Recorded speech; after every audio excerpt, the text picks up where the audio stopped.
유대인들에게는 구약 성경밖에 없습니다. 우리하고 다르기 때문에 신약을 쓰지 않고 구약 성경만 있는데 그 유대인들이 구약 성경과 거의 동급으로 여기는 또 다른 경전이 있습니다.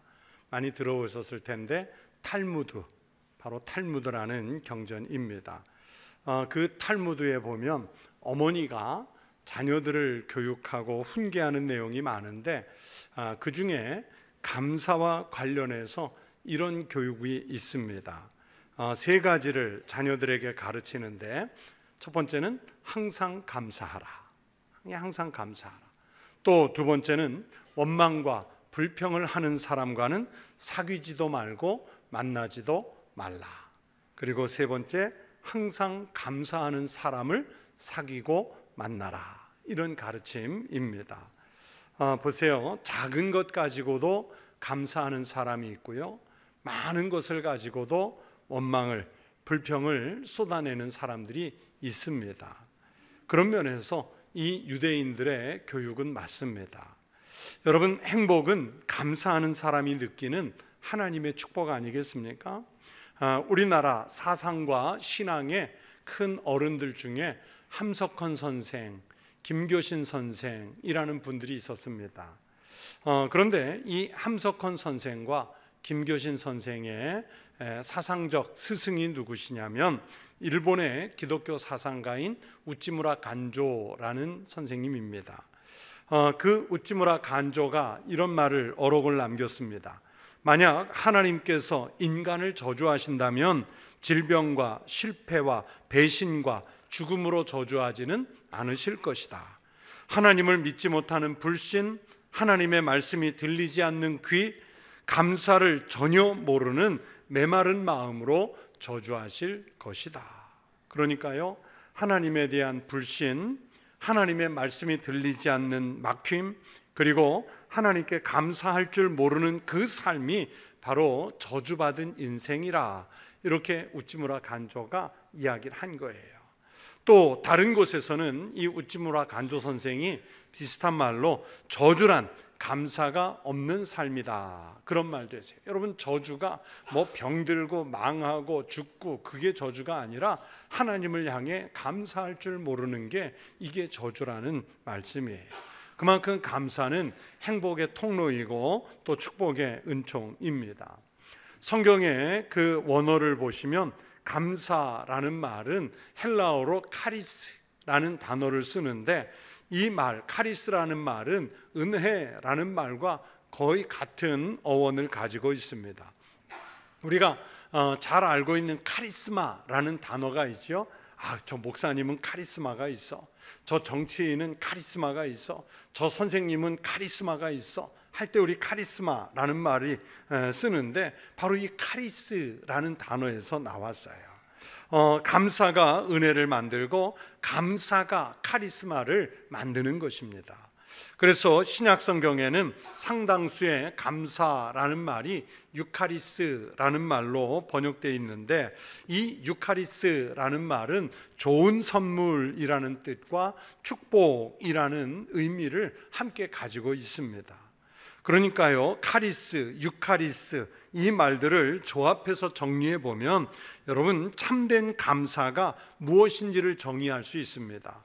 곧 그것은 하나님께 은혜를 입은 사람이 그 은혜를 인하여 보답하는 좋은 선물이라고 할 수 있습니다. 다시 말하면 은혜는 하나님께서 우리에게 거저 주시는 것이고, 감사는 그 거저 주신 은혜에 대해서 우리가 하나님께 올려드리는 선물을 말합니다. 우리가 하나님께 선물 드린다고 하니까 무슨 금은 보화, 무슨 큰 재물, 다양한 많은 재물, 이게 아니라 하나님께 은혜에 대해 감사로 올려드리는 마음의 표현, 그게 바로 선물입니다. 그래서 이때 감사하는 성도를 하나님이 우리를 보시고 그 감사할 줄 아는 성도에게는 하나님이 더 많은 것으로 복을 내려주십니다. 그렇다면 그리스도인은 하나님을 향하여 감사하는 사람인데 우리가 어떤 자세로 감사해야 하는가? 첫 번째, 먼저는 내가 받은 은혜에 대해 간증이 있어야 합니다. 여러분, 사도 바울은 자신의 목회 인생, 자신의 인생을 되돌아보면서 하나님께 이렇게 감사의 고백을 했습니다. 고린도전서 15장 10절에서 사도 바울이 하는 감사의 고백이 말씀합니다. 그러나 내가 나된 것은 하나님의 은혜로 된 것이니 내게 주신 그의 은혜가 헛되지 아니하여 내가 모든 사도보다 더 많이 수고하였으나 내가 한 것이 아니요 오직 나와 함께 하신 하나님의 은혜로라 그랬어요. 여러분, 바울은요, 내가 나된 것이 하나님의 은혜로 된 것이라고 고백해요. 그리고 자기가 얼마나 수고했는지 몰라요. 다른 사도들과 비교해 봐도요, 월등하게 힘든 사역을 월등하게 많이 해내신 분이 바울 사도 아니었겠습니까? 그러나 뒤돌아보니까 그 많은 수고가 내 힘으로 한 것이 아니라, 내 능력으로 한 것이 아니라 하나님께서 하게 해주셨고 하나님께서 은혜를 주셨기 때문에 해낼 수 있었다는 고백을 해요. 그래서 오직 나와 함께 하신 하나님의 은혜로라, 이게 바로 자기 간증이고 자기가 받은 은혜에 대한 고백을 지금 하고 있는 말씀 아니겠습니까? 그래서 여러분에게도 묻습니다. 여러분은 신앙생활을 하시면서 자기가 받은 하나님 은혜에 대해서 간증하실 내용들이 있으신가요? 우리는요, 남의 간증에 막 열광을 해요.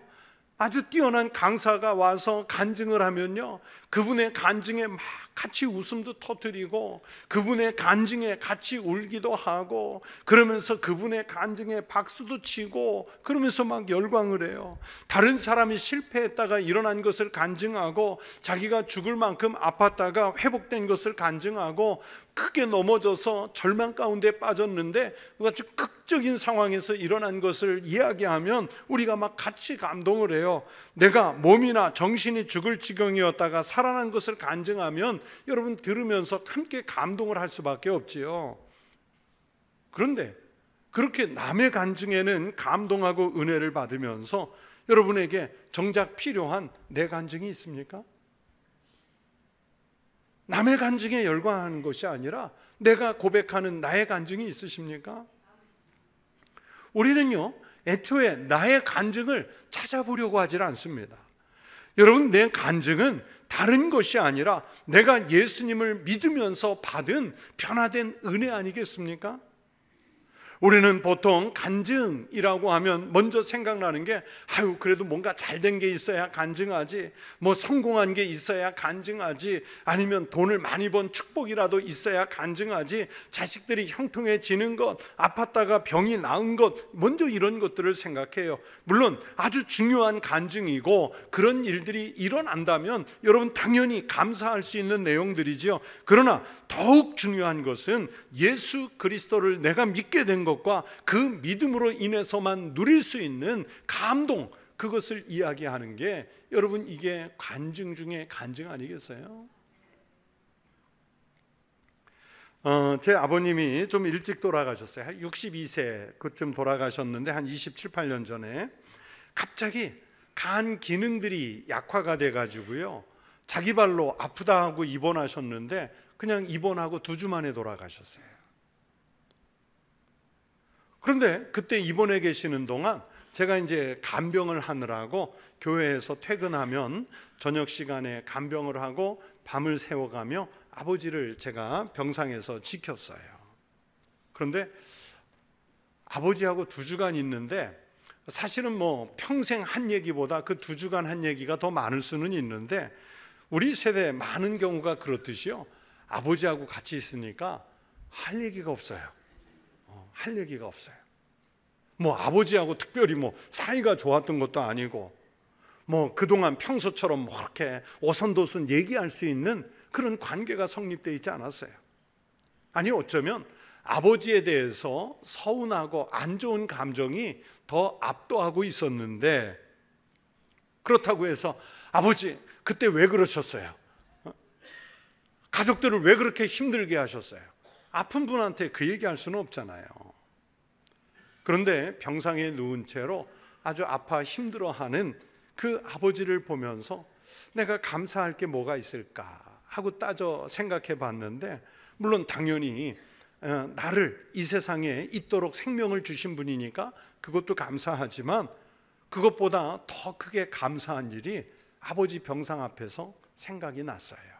어떤 내용이냐면 제가 그 출생할 무렵 그때 어간에 저희 아버지 어머니가 어디 살고 계셨냐면 충청북도 청원군 강예면 쌍청리 439번지에 살고 계셨어요. 근데 정확히 어딘지는 잘 모르는데 거기가 오송역 근처 어디라고 그러더라고요. 그러니까 저도 본토 친척 아버지 집이 여기 청주에 청주. 그런데 아버지가 그 당시에 거기에서 쌀가게를 하셨다는 얘기를 참 많이 들었는데 어찌어찌해서 빚을 많이 지게 됐어요. 도무지 갚을 수 있는 능력이 되질 않는 거예요. 그래서 진짜 말 그대로 야밤에 제 동생과 포함해서 4식구를 데리고 도망을 치신 거예요. 도망을 갔어요. 야반도주라고 그러죠. 그렇게 고향을 떠났어요. 제가 아마 4살쯤으로 기억을 하고 있는데 그렇게 서울 쪽으로 도피해서 보문동 잠깐, 수요일이 잠깐 살다가 한 5살 말인지 6살 그 될 무렵에 서울의 정릉이라고 하는 동네로 이사를 오게 됐어요. 아주 못 사는 달동네, 산동네, 달과 가까운 동네라서 달동네인데, 그런데 마침 그 동네에 개척교회가 하나 생긴 거예요. 저희가 이사 가고 나서 얼마 안 있다가 개척교회가 그 근처에 아주 걸어서 가까운 곳에 생겼는데 이제 거기 시작한 여전도사님이 막 전도를 다녔을 거 아니에요? 제가 6살 때 그 교회 개척교인이 됐어요. 제가 그 교회 개척 멤버예요. 지금도 있어요. 그 교회가 개척 멤버가 됐는데, 그런데 교회도 안 다니는 저희 부모님이요, 어린아이 예배 간다고요, 헌금이 정확히 기억이 안 나는지 10원, 50원을 꼭 챙겨주신 것 같아요. 챙겨주셨고, 어린아이가 교회 가기 싫은 날도 있잖아요. 그래서 안 가려고 민기적거리고 있으면 아버지가 불같이 화를 내면서 다니기로 작정해놓고 안 가냐고 하면서 오히려 몰아내서 교회를 가게 했어요. 그러나 나중에 이제 멀리 이사를 하는 바람에 그 교회를 떠나서 중학교 올라가면서 영락교회로 옮기게 됐는데, 아픈 병상에 누운 아버지 앞에서 그 일이 생각이 난 거예요. 그 일이 생각이 나서 그래서 아버지에게, 아버지 그때 집안은 정말 어려워졌지만 그래서 서울로 도망와 주셔서 고맙습니다 그랬어요. 이제 서울로 도망을 온 거잖아요. 그리고 무엇보다 교회가 시작되는 동네에 살아서 고맙습니다 그랬어요. 그리고 교회 갈 때 헌금 챙겨주셔서 고맙습니다 그랬더니 아버지가 야, 민망하게 그때 얘기는 왜 하냐 그러세요. 그러면서도 아들이, 목사인 아들이 고맙다고 하니까 싫지는 않으셨던 것 같아요. 여러분, 집안은 망했어요. 빚에 쪼들립니다. 산동네, 서울의 무허가 달동네로 쫓겨가서 살고 있어요. 아버지 입장에서는 수십 년 전 일이지만 전혀 기억하고 싶지 않은 부끄러운 일 아니겠어요? 세상적으로 얼마나 창피한 일이고 그게 무슨 자랑입니까? 그런데 만약에 아찔한 생각이 드는 게 뭐냐면, 그때 그렇게 내몰려 가지 않았으면 내가 어떻게 교회를 다닐 수 있었고 내가 어떻게 신앙을 영접할 수 있었을까? 아버지가 가끔 그랬어요. 네가 태어난 고향 동네에는 교회가 없다. 그리고 내가 알고 있기로는 그 마을에서, 그 마을 출신 중에 처음 대학 나온 게 너고 대학원까지 졸업한 게 널 거다. 그런 얘기를 여러 번 하셨어요. 그러니 제 인생에서요, 아버지가 빚에 쫓겨 서울로 도망간 게 세상적으로는 부끄럽고 창피한 일이지만, 그러나 그게 제 삶에 얼마나 큰 축복이 되었는지 몰라요. 생명을 얻었죠. 그리고 목사가 되었잖아요.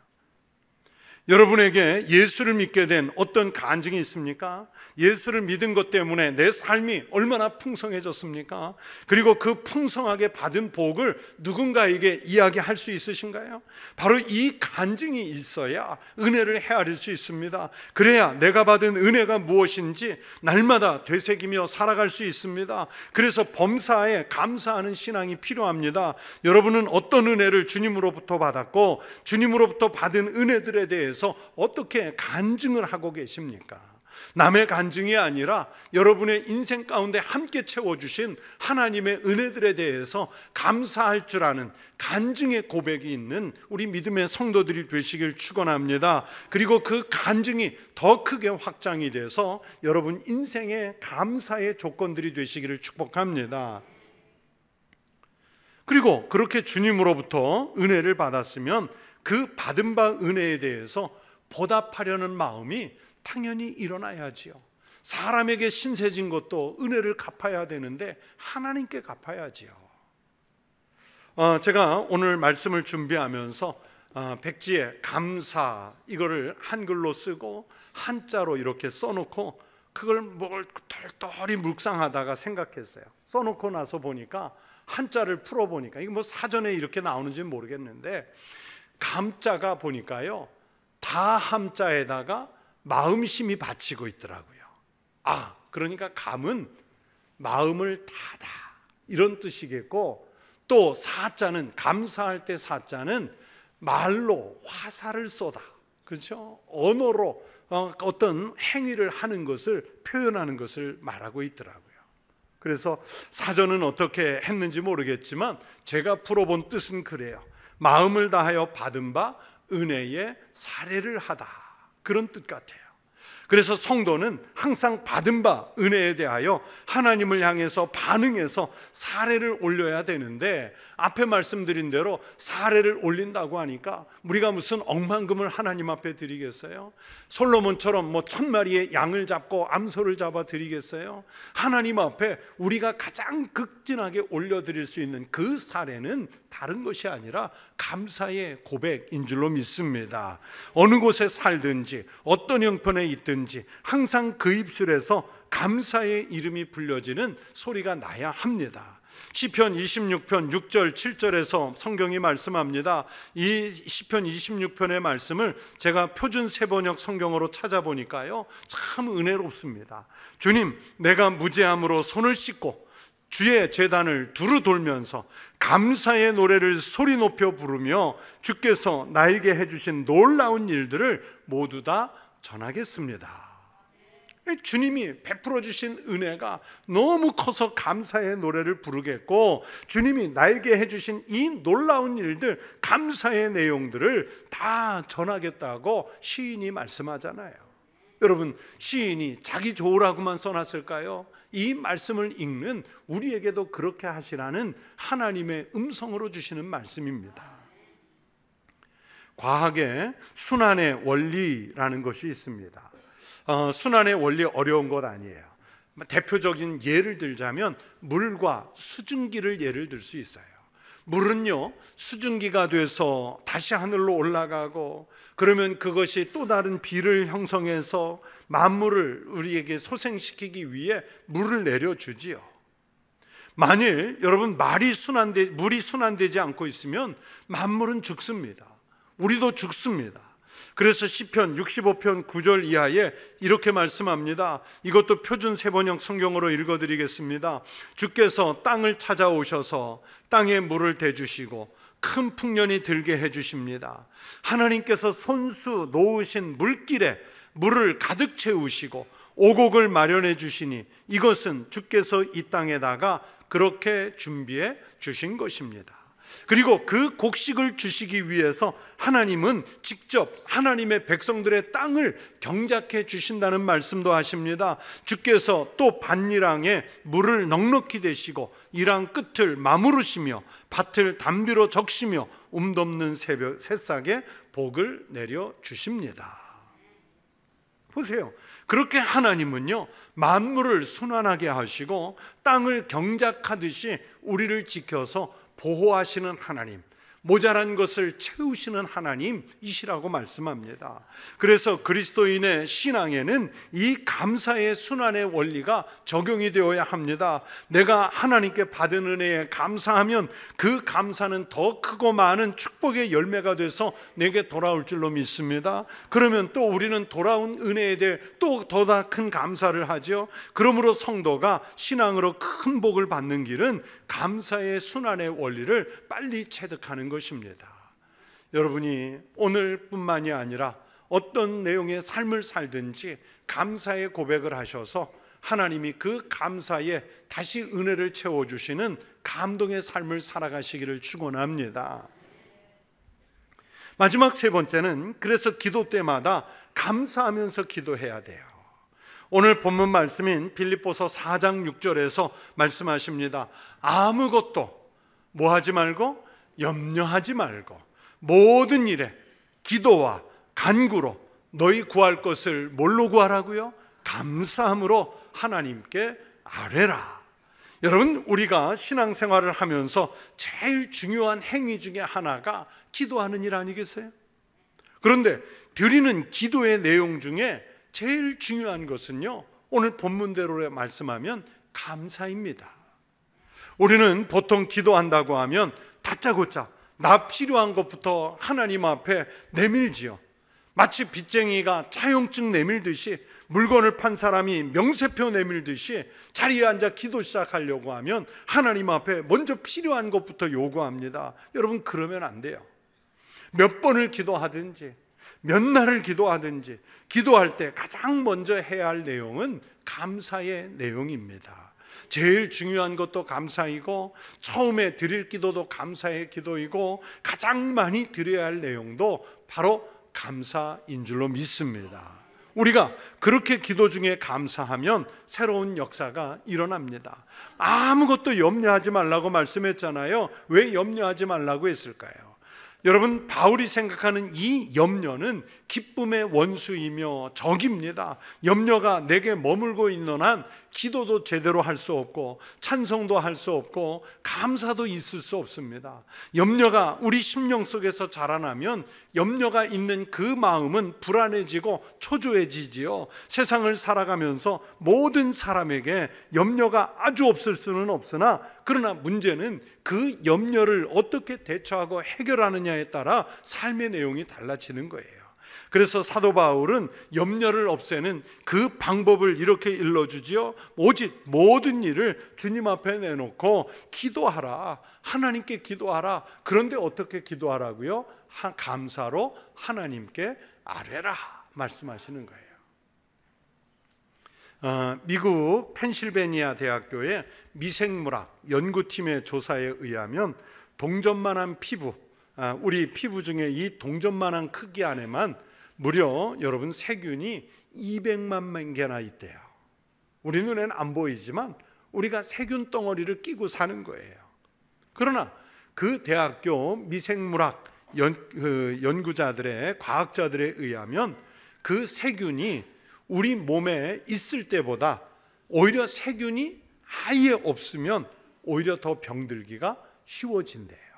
면역력이 없어서 병이 든대요.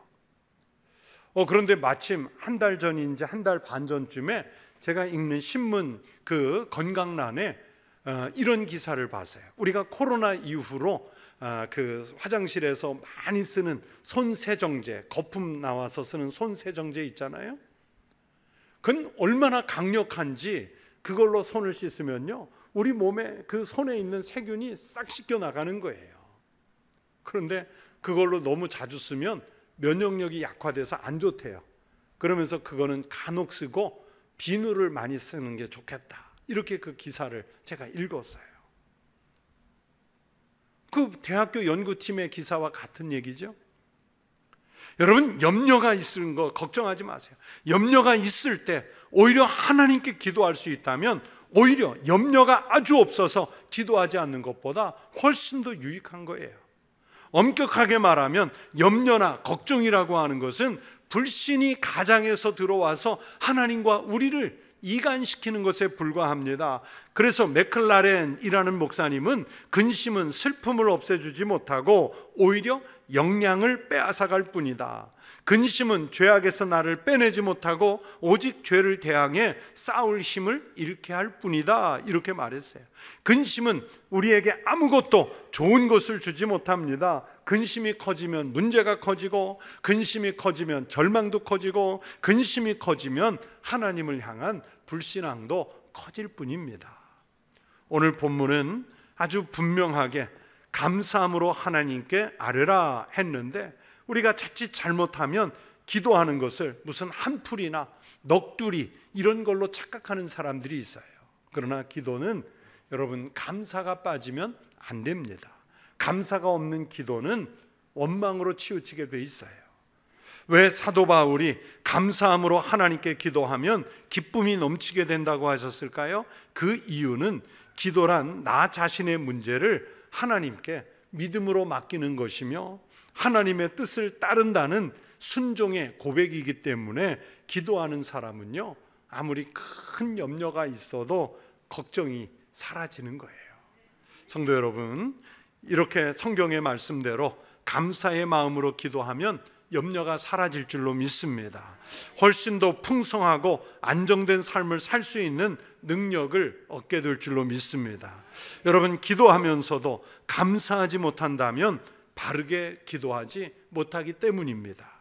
그리스도인으로서 여러분이 어떤 기도를 하든지, 그리고 살아가는 삶의 내용이 어떠하든지 모든 것을 오늘 성경의 말씀대로 하나님께 감사로 아뢰십시오. 그 인생을 하나님이 복으로 갚아주실 줄로 믿습니다. 오늘 추수감사주일입니다. 금년에 여러분이 받은 주님의 은혜들을 먼저 헤아려 보십시오. 그리고 감사로 하나님께 꼭 아뢰시고 그 감사를 표현하십시오. 그 감사로 인해 더 큰 복이 여러분과 함께 하시기를 축원합니다. 그리고 오늘 받을 성찬을 통해서 예수님이 몸을 찢고 피를 흘려서 주시는 생명의 은혜에 더욱 감사하면서 주님의 몸과 주님의 피를 받고 세상에 나가 승리하는 삶을 사시기를 주의 이름으로 축원합니다. 기도하겠습니다. 하나님 아버지, 감사합니다. 우리는 죽을 수밖에 없는 죄인에 불과했는데 독생자 예수 그리스도의 십자가 은혜를 통해 아버지 앞에 나와 우리가 기도하고 예배자로 감사하는 이로 살아갈 수 있는 길을 열어주셔서 감사를 드립니다. 어떤 형편에 있든지 어떤 염려가 우리를 억눌러 오든지 감사함으로 하나님께 아뢰어 어떤 상황에서도 승리의 노래를 하나님께 올려드리는 믿음의 성도가 되게 하여 주시옵소서. 예수 그리스도의 이름으로 기도하옵나이다.